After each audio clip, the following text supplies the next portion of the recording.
ልጆች ያው እንግዲህ አካባቢያቸውን ስትገልጽ እጅግ በጣም ደስ ይላቸዋልና ትምህርት ሁኔታ ምን ይመስላል የሚለውን እስኪ አብረን ቆይታ እናድርግ። ከዛ በመቅደም ግን ቦሆሮ ምን ይመስላል? ልጅነትህስ እንዴት አለፈ? በቦሆሮ የልጅነት ትውስታ ምን ይመስላል? እነማን ጋርስ ነበር የልጅነት ትውስታን ያሳለፍከው በቦሆሮ የሚለውን መጀመሪያ የልጅነት ትውስታ እናንሳ እስኪ። ያው ቦሆሮ 7 ዓመት አንድ ያፍር ወብ የተማርኩ እዛ ከአንደኛ ክፍል ከተማርኩ በኋላ በመሸኛ ወደ ቦሆሮ ሁለተኛ ክፍል ሄድኩ። ሁለተኛ ክፍል እዛ ሳይድ እንዲያጋጣሚ በቃ እምቢ አሉ። አትመዘገብም ብሎ በመሸኛ ነበርኩ። አትመዘገብም ምናምን አሉኝ። ወረበሉ እምቢ አሉ። እዛ እምቢ አሉኝ። ያዝ እጅህን እንደዚህ ሲባል ነበር ጆሮ ያስባ ደግሞ አደርሰርክ አይደርሳላ አይቻልም ተባሉኝ። በፋዘር አማካኝነት ተመዘገቡ። ተደርገው ብዙ አሉ የሰፈር ልጆች እነሱ ጋር እየተመላለሱ ተማርኩኝ እስከ 6 እዛ ተማርኩ። ያ ዘመን የሚገርም ዘመን ነበረ። የሚገርም ለበት የቻልኩ ምክንያት ያኔ እንግዲህ ለትምህርት ደርሻለሁ። በርግጥ ያን ያክልም እንትና ያው ፊቴ ነበር እንጂ ያን ያክል ቁመኔ እንትና አይንም ነበር። ያሁኑ ሰዓት ማረ ህጻናት አለ ብዙ ነገር አለ። ትምህርት ባመጣችሁ በሚል ነው እንጂ እንደ ጆሮ ያዝ ምናምን የለም። አሁን የተሰረተነበት ጊዜ ነው። እንዲህ አይነት ነገር የለም። እንደውም ተማሪ እንዴት ማምጣት አለብን ማለት ነው እንጂ እንዴት ተማሪ እናምጣ ነው እንጂ ጆሮህን አይዝም ትይዛለህ ብሎ መመለስ የለም። ከዛ ደግሞ ኬጂ ተምረው ሰርቲፊኬት ይዘው ስለሚመጡ ያም ደግሞ አንድ እንትን ማስረጃ ይሆናል ማለት ነው።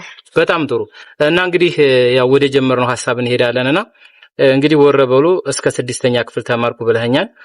ምን ይመስል ነበር ወረበሉ የነበረ ሁኔታ? ከወረበሉ ወዴት ሄድክ?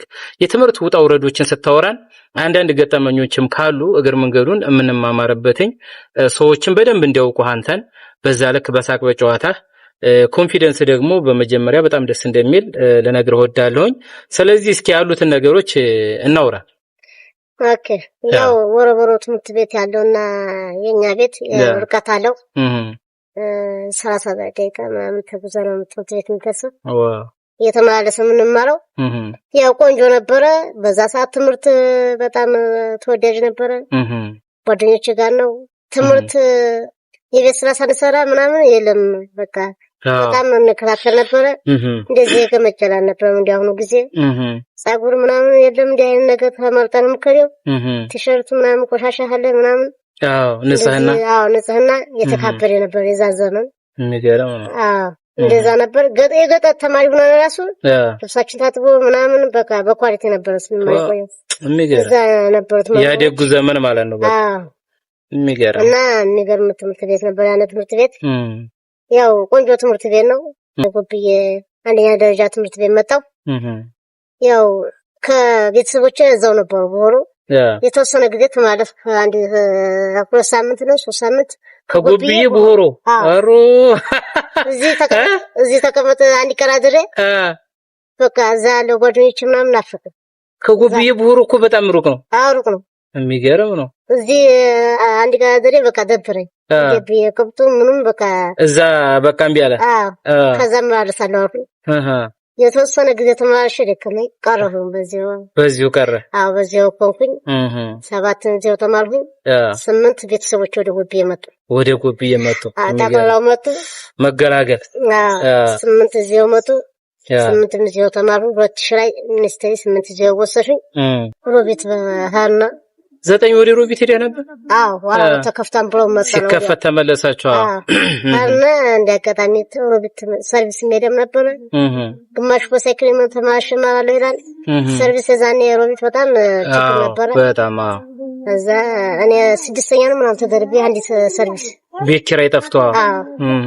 እዛን ትንሽ እንደቆየ ነው።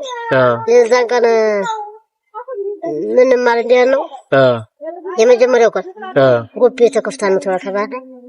እንዳለ እንትን በመጣን ወደ ጎብዬ መጣን። ራሶች ራሱ ሄድም ነበር እና በተሰራው 3-4 ክላስ ተሰሩ እና ወንበር የለም ነበር። ከድንጋይ ነው አንተን ከቤታችን ኩስ አራከለ እስኪ አስታወስከኝ 12 እንትን